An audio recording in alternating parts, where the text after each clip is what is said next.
And now that the mics are hot, we got to stop cussing. So you're telling the audience that we were just cussing a little while ago. Maybe. Maybe I did. Know. Ay. Hey, boy. Yeah. Here we go, Broncos country. Wow. Mace, I'm at a loss for words, which some people may like. Wait, you at a loss for words? But you're a chatty bleepity bleep. That's what you always say. I am a chatty bleepity bleep. I think last night was very cathartic. And shout out Mama Mace for checking in on me, man. Because I had people texting me like, "Are you okay?" Like, last night's post-game show was cathartic, but it's so disheartening talking about this team, Mace. Well, I mean, you tune into every game hoping to see something different, right? And then they still can't defend the run. There's still a bad second half offense. And then the cherry on the Sunday is you had your former head coach on the other side. I think it was Brandon Perna who had the tweet last night that so far this season, the Broncos have lost to a former head coach, Josh McDaniels, a former defensive coordinator, Jack Del Rio, now in Washington, another former head coach, Vic Fangio, a former ball boy, Mike McDaniel. Of course, Fangio and McDaniel are in Miami, and now their former offensive coordinator or head coach and offensive play caller, Nathaniel Hackett. It's like the last 5 weeks have seen one revenge game after another, as it were. And of course, the other thing I think that we can talk about, say this for the Jets, they wanted to win that for Nathaniel Hackett. Oh, yeah. They got behind him. That was a huge part of their motivation. Do the Broncos have that same kind of feeling for their coaches yet at this point? I'd say not to that degree, not to what the Jets had. No, you definitely saw that impact of how they wanted to play for Nathaniel Hackett. So let's cut into this thing. Mm-hmm. Let's just rip the Band-Aid off or the tourniquet off. I mean, it's well, bad. If you're ripping the tourniquet off, then we're ripping a limb off, right? I mean, sometimes. Well, there's some stuff that needs to be fixed, and perhaps it's addition by subtraction. We'll get to that. It is Orange and Blue Today, presented by Champ Honda. And you mention it with the run defense, and not week one because the Raiders, whatever, but every single week, yards per carry are 5.3, 5.5, 7.3, and like 8.3. It's just ridiculous that when you're even down, and the Commanders game really is when this happened, Mace, where it's like they were down and they started running, and it worked. And I think the rest of the league was tipped off and like, oh, just run against Denver because they're not going to stop you.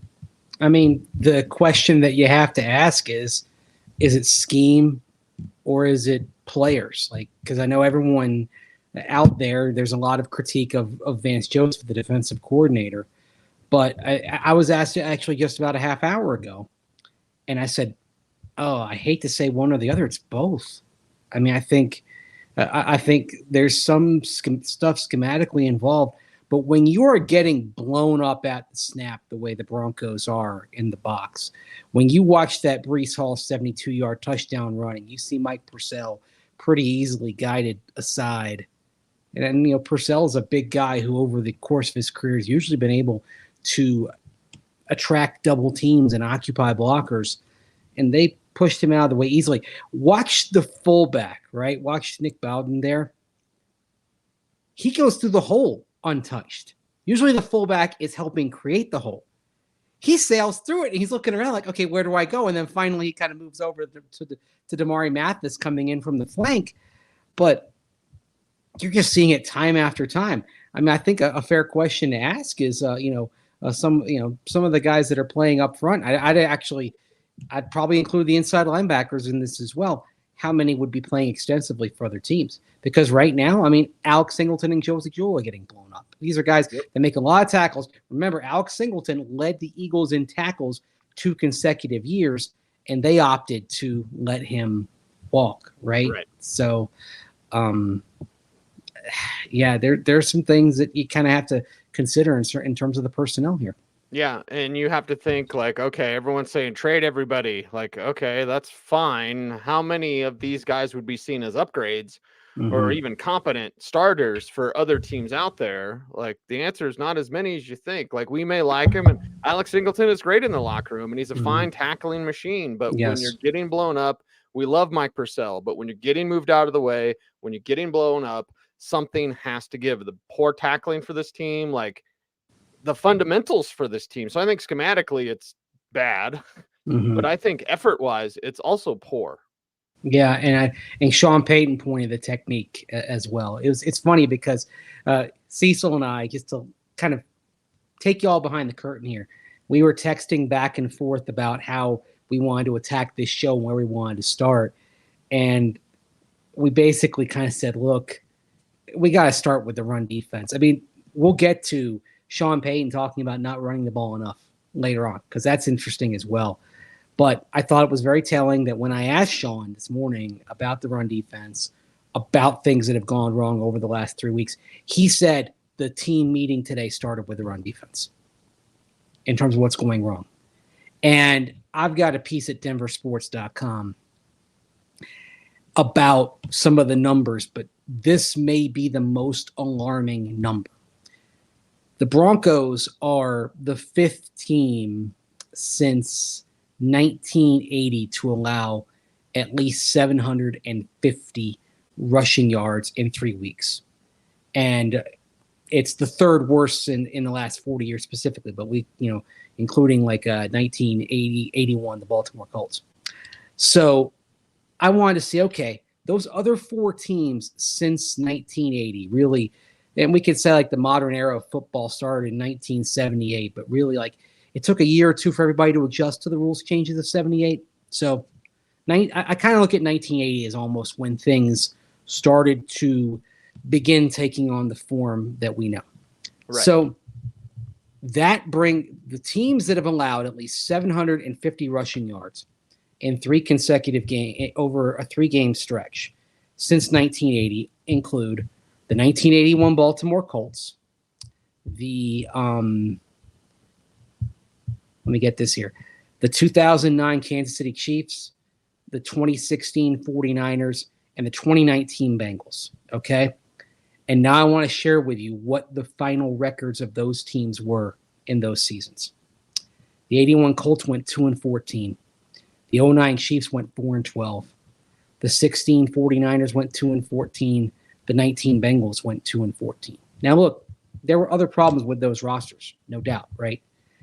But when you are getting manhandled, destroyed, blown up, whatever you want to describe it as, against the run, play after play, game after game, to such an excessive degree as we have seen with the Broncos in the last 3 games, as we can see with those teams, that's a problem for which there is no real remedy, at least that season, until you can go back and really work on the roster. And that's what's scary right now. Because when you see them getting physically handled like that, then it affects your pass defense as well, because you have to commit your safeties forward, and maybe they're not thinking as much about the pass. You're getting beaten on the back end. Because on top of this, Cease, the Broncos are dead last in the league in yards allowed per pass play. Think about that. Dead last in the league in yards allowed per rush, dead last in yards allowed per pass play. It's awful. And they could fire Vance Joseph, and that would make a great many fans feel good. But I don't think that's fixing all the problems, at least going to the depth of all the problems on the defensive side. What about playing Tyler Lancaster? What about playing PJ Mustipher? What about something's got to change? Because it's clearly not working with the guys that they have in place, all guys that we like. Yeah. But it's a results-based business, and it's not working. And I said it on the postgame show. If you would have said Breece Hall's not beating us, you're going to have to use Zach Wilson to beat us. And Zach Wilson beats you, fine. Breece Hall doesn't beat you.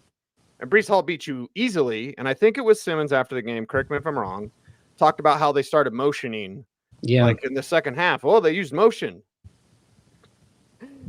we already went into the week. We played the clip. Josie Jewell's like, yeah, it's there's some zone concepts. They use some gap. Like, motion shouldn't create that sort of mess. I mean, Josie talked about how he felt it was an advantage because what they saw on the film looked like what they saw every day in practice last year, right?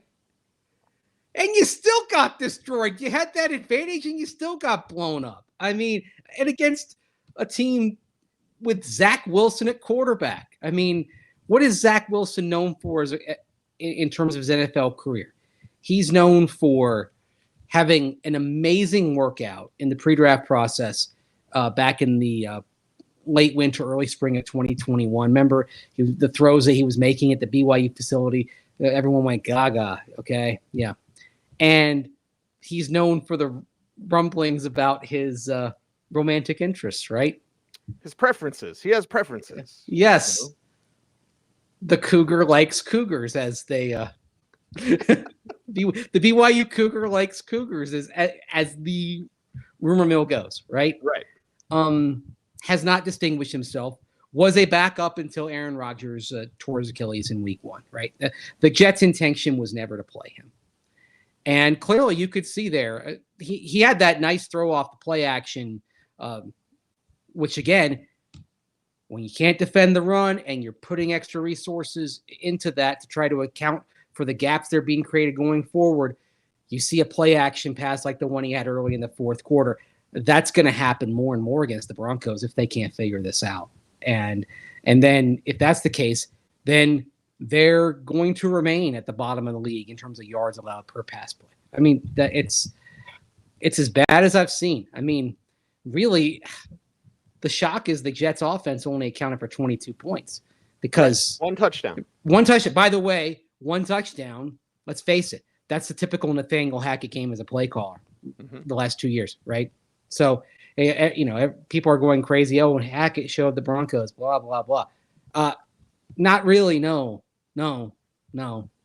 This fundamentally is more about what the Broncos defense is lacking. It's lacking a lot. And hey, you get to go against Kansas City on Thursday night. How about that? Against the angriest runner in the league, Isaiah Pacheco. Oh boy. Okay. All right. Not that you want bad results for the Broncos, but in terms of a I told you so moment, this might be Christmas morning for you. Huh. If Isaiah Pacheco runs on the Broncos the way we have seen the Bears, the Dolphins, the Jets run on them over the last 3 weeks. Yeah. And again, the Commanders kind of kicked it off with Brian Robinson and it was so weird when I remember that Commanders game. I was like, they're down and they're running. It's odd, but it worked. And now it can't stop working. They cracked the code. By the way, Eric Bieniemy, offensive coordinator for the Washington Commanders, right?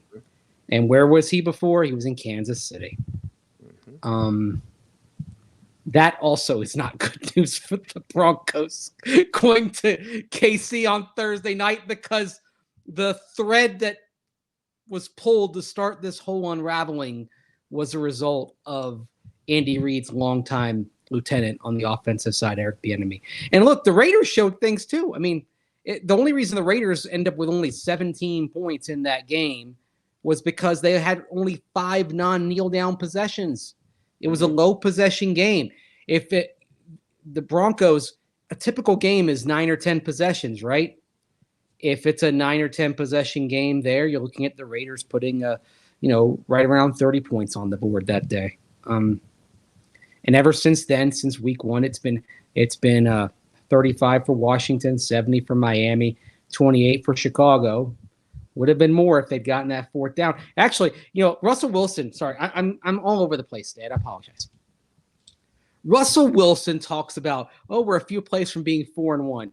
Dude, you are a 4th down stop of the Bears away from being 0-5.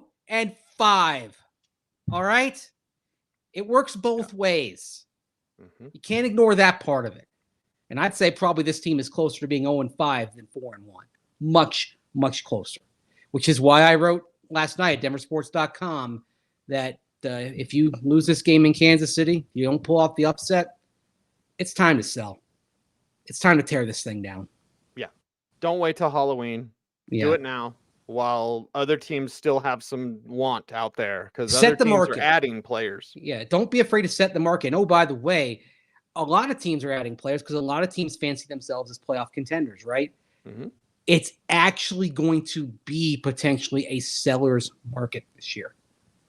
So very similar if you follow the Major League Baseball trade deadline. Many more buyers than sellers because a lot of teams fancy themselves contenders. And for teams that sold, they got some nice value. And I think you're looking at something similar here. A seller's market could help the Broncos. Now, I'm not saying trade everybody. Like, Pat Surtain isn't going anywhere, right? Or you wouldn't get enough for him in return. The pause there was interesting from you. Well, if someone says here's a first, I'm thinking. If someone says here's 2 firsts, he's gone. So I'm thinking no one's going to give you that, though. The other thing on Pat Surtain is this. I think he has more value if you get to the offseason and your draft position. Let's take Caleb Williams out of the equation for a moment, okay? I think Caleb Williams is probably beyond the reach of the Broncos if they go QB, in part because Carolina looks completely bad right now. And Carolina, I think, has the inside track to have the number 1 overall pick, and that pick goes to Chicago, and then Chicago would probably take Caleb Williams, trade Justin Fields. My money be trading him to Atlanta, back to his hometown. So that means number 2's in play. But let's say you're sitting at pick 6 and you're trying to get to 2 and take almost certainly Drake May out of North Carolina. Pat Surtain might be the price you have to pay to move up. Very similar to how for Carolina, DJ Moore was a part of the price paid to move up with Chicago and get that number 1 overall pick back in April. And then, remember, one thing about trading now is you're going to trade to contenders. So that first round pick you may get is low 25. Yes. Low. If you wait until right during the draft or a week before the draft, now you're dealing with teams that are just doing some maneuvering up top. Mm-hmm. Yeah. It's a different value. It is. It completely changed the landscape. But the Broncos are in a bad place. I actually saw this graph today that was on social media about teams and their record relative to the cap space they have for next year. Like one of those charts that was in quarters. And the Broncos, of course, were in the worst possible quarter in the worst possible spot. It's bleak. It's extremely bleak. Okay. I'm sorry. I don't want to be gloomy Gus here. We're trying to do an entertaining show, but it's awful. It is depressing. I'm not calling for people's heads, but I'm just, gosh, you watch him get blown up play after play. I mean, I've never seen in the NFL so much open space in the box as I have against this Broncos defense. It is an abject disaster against the run. And the thing is, if you can't defend the run, it's more of a passing league right now. I get it. But most teams, if they can gash you like that on the ground, they're going to keep doing it because then they can control the pace. Yep. They can play the game on their terms. They're not forcing it, and then it sets up the play action game to beat you over the top. That is the easiest recipe to success, right? It's awful. It's unfathomable. Fathomable? Whatever. Unfathomable. Yes. Unfathomable. It's English class. English is a second language for us sometimes. It is. Dude, we've watched a lot of football. I've never seen it be this bad. Yeah. Ever. For any team, really. And it's here. It's now. And this is what's happening. So how do you fix it?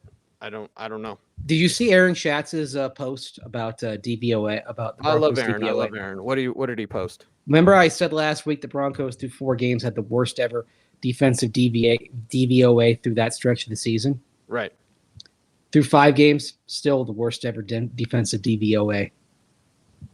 There you go. That's incredible. Yeah. Incredible. Jody's one of our favorites in the chat room. You're all of our favorites, but he says, why does Peyton get a pass? We're not giving Sean Payton any sort of pass. No. I'm done with his hubris, and I wanted him here. I thought he was a pipe dream to get him here. I thought Sean Payton would right the wrongs and implement this culture, and there is such a bad culture here. It cuts to the bone, and that's why any sort of answer that we want, it's going to take some time. And yeah, Sean Payton's going to be your guy, but it hasn't worked out. And all the bravado and the hubris, I think that's my favorite word for Sean Payton. It's just hubris, man. You're not this good right now. Well, what was you saw the exchange between him and Robert Saleh, the handshake after the game, and it looked like Robert Saleh told him stay humble. Yeah, and by the way, if you want to see a bit more about humility, go on my Twitter feed and you can find the clip I posted of Jerry Rosburg, the interim coach last year, with some very eloquent thoughts on humility and confidence, and how they go together. I want to see what Sean Payton does now. I want to see what, not just this week, but I want to see roster-wise what's done, what moves are made, even organizationally what moves are made, right? The depth of the challenge is clear at this point. How do you handle that, right? How do you deal with that? That's what I want to know. That's what I want to find out. What I want to ask Sean Payton without losing my credential is merely this. Are you happy you came back? Wow, that is. Maybe you should ask that tomorrow. I perhaps should. What happened to Cecil? Oh yeah, Sean Payton if he was happy. But I'm like, seriously, and it goes back to, just our experiences and witnessing this team. Like, you didn't expect the problems to be this problematic. Yeah. You didn't expect it to be so rotten to the core almost. There's a lot to fix. We got the chat room being like, is there going to be a change at quarterback? That's so far down the list for me. Yeah. I mean, Russ Jarrett didn't have, doesn't solve anything. Yeah, Russ didn't have a good game at the end. We know that. I mean, he had some nice throws. It wasn't a great day for him. I mean, if you look at the ESPN QBR, it was, I think, his third worst QBR since he came to the Broncos. So yeah, not a good day for him. But again, you go down the list. I mean, our item number 2 is not enough running. Okay, that's on Sean Payton. Now, I'll say this to his credit, he did kind of own up to that, right? That he didn't run the ball as much as he should have. Yeah. But it's interesting. It's emotional play calling versus rational play calling, right? When you're emotional, you get too caught up in the moment and things are happening fast and you get a little desperate and you kind of say, okay, I got to throw our way out of this. And you kind of lose patience. A story I like to tell is Adam Gase, Broncos OC back in 13 and 14, talking to him the day after that Rams game in 2014. And I think the Broncos forgot to run. Yeah. He literally said, like, I got so caught up in it. He told me and Peyton got the hell beat out of him. Yeah. That and we were falling behind and I got a little desperate, but I don't know how you deal with that. Like the emotions of the moment overtaking what is right to do up here. It's right to establish the run and keep doing it. And Sean Payton, he talked about that all in the offseason, establishing the run, right? Well, you're running the ball well, and then, okay, you get stopped a couple of times, and that's the thing. Too many play callers, they get stopped once or twice. It's like, that's it. All right, we can't do it anymore. It's not working. Okay. That's why Mike Shanahan, for most of his career, was so brilliant, because he understood that it was a process. Sometimes you would be at 2.5, 3 yards a carry early in the game. There weren't a lot of lanes, but it was about, tenderizing an opponent, right? Exhausting them. That's another thing. Defending the run exhausts players. And in that front seven. Out. And it helps your O-line because they're going forward rather than retreating. I mean, Peyton talked today about how the tackles weren't doing well enough in pass protection, right? Yeah, that's another thing to talk about. You've got the highest paid set of offensive tackles in the NFL. And to quote Jim Mora, they're doing diddly poo out there right now. We didn't do diddly poo out there. In my opinion, it sucked. See, I think that's the better Jim Mora rant than even the playoffs. The playoffs. That rant, the diddly poo one, he basically quit the next day in New Orleans. Like he was at wit's end. I think it was against Carolina. In my opinion, it sucked. We got our ass kicked in the second half. We didn't do diddly poo out there. Gosh. Oh man, alive. But yeah. This is what you get. Nick says Mace looks like a Bond villain. You'd need a Persian cat and a monocle. I do need a cat. Yeah, I don't like cats. You're a dog guy. Yes, I am a dog guy. Yeah. No, Mr. Bond, I expect you to die. I wouldn't have, you know what, though? The Bond villains always have those convoluted ways of trying to off them. Like, The Simpsons had a great parody of that. Like, Homer works for a Bond villain type person, Hank Scorpio, and it's all convoluted. Scorpio, you're mad. And then Homer walks in, and then they just blows it all up, and then they shoot him, and then hey Homer, great job. When you leave, you're gonna find another story on your house. Yeah. Anyway, a Bond villain. I kind of like that. Nate says, "Preach on, brother Mace." Hey, amen. I think I reached the end of my rope with this run defense. I just don't. Look, I don't like watching bad fundamental play in professional sports. I don't care who. I don't care what team it is. I don't care if I have it's not an emotional investment, right? I just want to see good, solid play, clean play, good sportsmanship, right?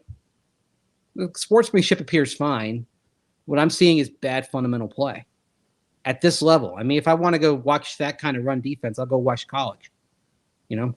Right. I expect better. The customer expects a certain standard that isn't being met. And the customer is not being served whatsoever in Broncos country is apathetic. And I get it, man. I totally understand that. Mm-hmm. And I'm with you guys. And for me, I know advanced data doesn't necessarily back this up, Mace, but it comes back to film. The intent of running is almost more important than the result. Oh, it was only 3 yards a carry, but did you wear them down? But are those 3-yard runs in the first quarter now 7 yards run in the fourth quarter? If you stop running because it didn't work once or twice, you're doing your team a disservice. And Sean Payton should already know this. This should have already been figured out. Every week we're talking about they need to run the ball more. They need to run the ball more. They need to run the ball more. Well, are they going to do it? Wasn't that part of the problem also with Nathaniel Hackett's play calling last year? We complained about? Yep. I mean, you always used to say happy fun baby star, right? Mm-hmm. Like he had the other thing I would say is if a lot of the times play calling, I thought he was having squirrel moments the whole time. Remember squirrel. Yeah. Squirrel. Yeah. When you go away from the run, you're having squirrel moments, right? And I mean, I don't know. I always thought that at some point a coach was going to decide, a head coach that was calling plays would decide to go upstairs and do it. And it's a different game from upstairs. It's a little, you lose some of the passion and the emotion, I think, and you can kind of view it more technically. I always thought when Vic Fangio was here and he was also calling the defenses, and he would complain about, he can't see everything from the field, blah, blah, blah. And I'm like, Vic, just go upstairs. The problem is no head coach has gone upstairs, right? Nobody wants to be the first one through the wall because if you fail, everyone's like, you shouldn't have done that. Gosh. I'm old enough to remember when it was a big deal for a coach to wear a headset, right? Mm-hmm. When Bill Walsh and the 49ers won Super Bowl 16, a huge story was that, he's the first coach to wear a headset and win the Super Bowl because I think kind of going through it, Dick Vermeil wore a headset and lost. Ray Malavasi had a headset and lost. Red Miller wore a headset. He lost. Bud Grant wore a headset. He lost. Like, you can't wear a headset. And Coach, that's bull. And then Bill Walsh, did it. And then nobody said a damn thing after that. Why can't, what's the fear of being the first person to do it? The problem is there's the fear of failure, right? It's like, it's like politicians who don't vote the way that they feel they should because they're trying to placate and get another term, right? They may know the right thing is something different, but instead they compromise just because I want to be back in that office. Sometimes you can't be afraid to be bold. Okay, don't be afraid to be bold. It's human nature. We're programmable, and fear is our most powerful emotion. That's why they use it against us. And the Broncos, like, you're just afraid to do stuff differently. It's time to throw that to the wind. Especially if you're Sean Payton, you shouldn't be fearful because you have security. Even through this mess, you have security. What do you have to lose? You're 1-4. Your only win is against a team that just snapped a 14-game losing streak. You literally have the worst 3-game stretch of run defense in the history of the franchise. You're dead last in yards per play allowed, dead last in yards per rush, dead last in yards per pass play allowed, dead last in scoring defense, dead last in total yardage / total defense. Okay, what are you clinging to here? It's okay to shuffle the deck. I mean, I like Justin Simmons. I've loved covering him the last 8 seasons.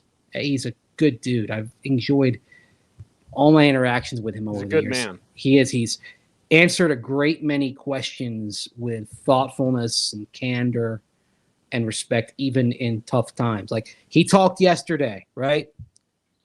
He's a dude that talks after losses. Okay, a lot of players run and hide. That's not Justin. Yeah. You want me to play that beautiful bean footage? Yeah, I asked him about the run defense because he didn't play the previous 2 games because he was hurt, but he studies the film. He knows what's going on, and so I asked him after the game about the run defense of the past 3 weeks, and then of course on Sunday. And here's what he had to say. I think it's multiple things. Obviously today losing DJ hurt.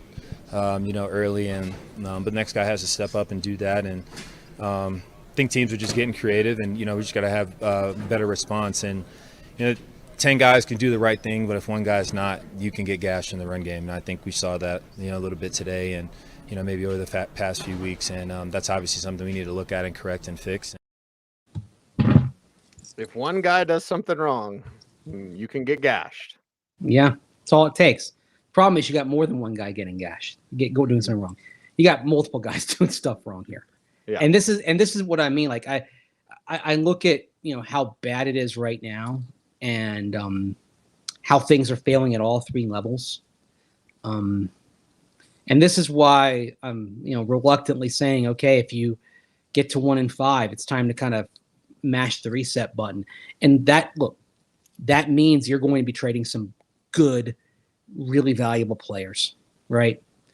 I mean, if you're selling at the deadline, I think you are probably saying goodbye to Justin Simmons. You're saying goodbye to maybe both Courtland Sutton and Jerry Jeudy. Could be others around the roster. Frank Clark would be one. But part of it on the defensive side is, look, I mean, if you are the worst, are you going to get? How much worse can you get than you're at the bottom? You're at the bottom basically across the board in defense, right? So it's sort of the whole thing of if you're playing at a replacement level, is there a level worse than that? Almost certainly no. So just bring in somebody else, and then at that point you're basically saying, all right, we're putting a roster out there, we're trying to get through the season. And we really are attacking this thing in the offseason with the additional draft capital. And to wrap it up, I know everyone wants to say everything sucks, everybody sucks. Marvin Mims just had a bad day. You and I appreciate Marvin Mims. He'll have better days. Mama said there'd be days like this, and Marvin had one of those days. So, and the stupid tossback end around thing with Samaje Perine, like less Samaje Perine would be a good thing. That's just too cute a call there. Yeah. Sauce has just left the game. Go deep. Throw at Sauce. That's what you, or throw out the vacancy. Throw out the guy replacing Sauce. I did. That was not the moment to be cute. You know what that reminded me of? That reminded me of Rick Scangarello's tight end arounds back in 2019. You remember those? First play of the season, but then the worst call was when they were in Minnesota. They're trying to protect the lead. You do not want your defense to go back out there. You had injuries at corner. Kirk Cousins, Stephon Diggs, Adam Thielen, they are dicing you up in the worst way. You just need to sustain a possession here to drain some more time and give yourself a chance to stop the momentum and get out with a win. And then you get this third down tight end around, and of course it goes nowhere. And I think it was like 3rd and 2 or something like that. And the punt, you end up blowing the game. Like there is a time to be creative, and there's a time to just say meat and potatoes, right? That was a time for a meat and potatoes moment, or take a shot at a fatigued, injury-riddled cornerback core. Not to do that. I think if Sean Payton looks back at his play calling yesterday, it's not just, I should have run the ball more. That's one I think he knows he wants back. Yeah. Yep. There's a lot of moving parts to that play too. Like you got to have the handoff, and then you have the pitch. And Samaje, the pitch was just a little bit off, and that's all it takes. It doesn't take much on that sort of play. No. So I thought it was a little bit high. Like it was. He like hung it a little bit, like because Marvin had like a toss. Yeah, Marvin had to reach up and get not like over his head, but he had to reach up and back, and he's going full speed. I mean, I could dive into the physics of the whole equation and what you're asking him to do, but that's tough to pull off. So anyway. Are we done, Mace? Can we always need a day to get it out of our system, and then we can start talking. It's a short week. It's going to be a fast week, baby. Lots of stuff going on. I'll mention real quick today the practice report. It's a projection. No one's practicing today. But on the projection, Travis Kelce, DNP, DJ Jones for the Broncos, DNP. Now, Kelce is interesting because, of course, he had the injury yesterday, and then he came back in. So that's something to keep an eye on going forward. And is it a situation like with Jalen Waddle? You don't need Travis Kelce to beat the Broncos easily. Yeah. We shall see. We'll keep talking about it. And Nate, just because I said it's going to break stuff, I'll go, it's just one of those days. Oh my gosh. Red cap to the back like Fred Durst. You're going to be okay. You're going to be okay. Yeah, I'm glad your mom checked in, man. That's cool. I had so many people reach out to me and just like, are you okay? And I'm like, I'm fine. Yeah. Like, it's just, but I literally, not because of anything. It's she did say you were on a roll. Okay. People seem to like that when I kind of lose my stuff, but I literally got sick. Like after the show, when I'm riding Mile High Monday, I was like, I got to take a break because I am literally sick and it might just be the caffeine because of this. And this, like it might have been just too much caffeine. I was at Boulderthon yesterday, so I was going on like 3 hours of sleep. So maybe, but as long as everybody's entertained, right? Like, comment, share, subscribe when Cecil loses his mind. The funny thing is, I actually made a comment today that I thought that about caffeine. Like, here I am pouring I'm kind of edgy, anxious a little bit, and I'm pouring myself another iced tea with caffeine in it, right? I mean, is that part of the problem? I don't know, but it's football. It's not worth getting, physically sick about, right? I mean, from our perspective, it's not worth being sick to your stomach over this. Not literally, maybe figuratively, but not literally. Not literally, right? There are a lot of things in life to warrant that sort of fretting. As frustrating as a football team's form may be, that's not one of them. So that's me trying to just help you out. Help out a friend. That's what we're here for. Yeah. Friends. Was that you're singing it like the Jody Watley song, I think, from back in the day, right? There's a Bone Thugs and Harmony song where they sample one of those old like Friends. That's what I'm talking about. Yes. Yep. I think so. Yeah. Yeah. So I'm thinking Bone Thugs and Harmony. You're thinking the original artist, whoever it was that they sampled. It was an 80s song, man. I mean, that's I can always go Dionne Warwick on you. Like that's what friends are for. Yeah. Burt Bacharach helped do that song. And bad times. I'll be on your side forevermore. Forevermore. Mm-hmm. That's a slice of cheese right there. Oh, we need to laugh. that was the moment of like charity songs, right? Because that wasn't too far past "We Are the World," right?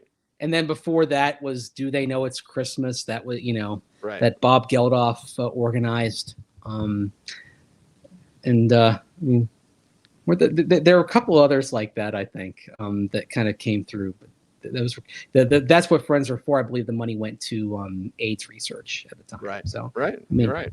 Yeah. Let's bring it back. Charity songs. Let's bring it back, man. I think when the Simpsons did the parody of charity songs for when Bart fell down the well, and it turned out he was faking it because like he just sent a speaker down the well, and so they had the Casey Kasem parody saying, "And we're sending our love down the well, plunges all the way down to number 97." All right. Well, we appreciate you all. He's Andrew Mason. Follow him on all socials at Mace Denver. I am at Cecil Lammey. We're denversports.com. Go sign up for that Denver Sports Daily. Just appreciate y'all watching. Like, comment, share, subscribe, hit the notification bell. Let you never miss a vid. He's Mace. I'm Cease. OBT is a BFD. Until next time, stay tuned. And would you please stay frosty?